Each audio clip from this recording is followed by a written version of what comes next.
And double pendulums are chaotic systems. They're the simplest form of a chaotic system. Because we all know what a pendulum does.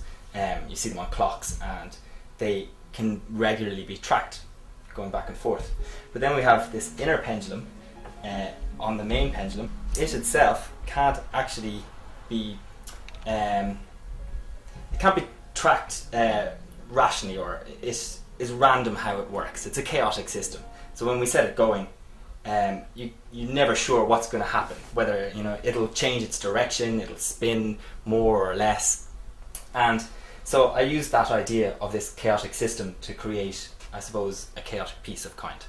So there's 3 pendulums, so each of which is going to create its own random rhythm as it spins. And each of those 3 pendulums is hooked up to a bank of 3 different patches each. So it has 3 different sets of music that it can play from, which is also set in a random timer. So the whole piece, any person that comes along and sets it going is going to experience a completely different piece than the very next person that comes along and sets it off. Cause and effect are immaculately matched as action and reaction, point and counterpoint, smoothly executed. The piece is called Omikuji, and it's a small installation version of a larger project that I did with Robert Darrell a couple of years back in Germany at the Center for Art and Media.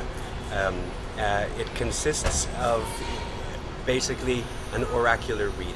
You enter in some information about yourself and pose a question to the oracle, and the oracle appears to you in 3 separate instances. The first time telling you something about the past, the second time telling you something about the present, and then again telling you something about the future.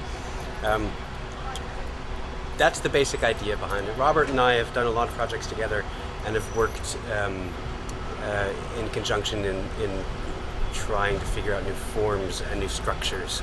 So the other thing that we did with this is that there's actually 75 different clips that can be put together by random selection.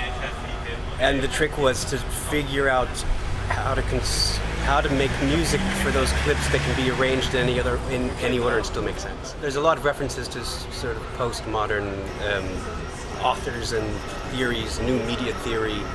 Some of it is taken very tongue-in-cheek, and some of it is meant sarcastically. Robert is very sarcastic in many of the ways that he presents things, but it's all presented in a very enjoyable way. There's something very entertaining about it.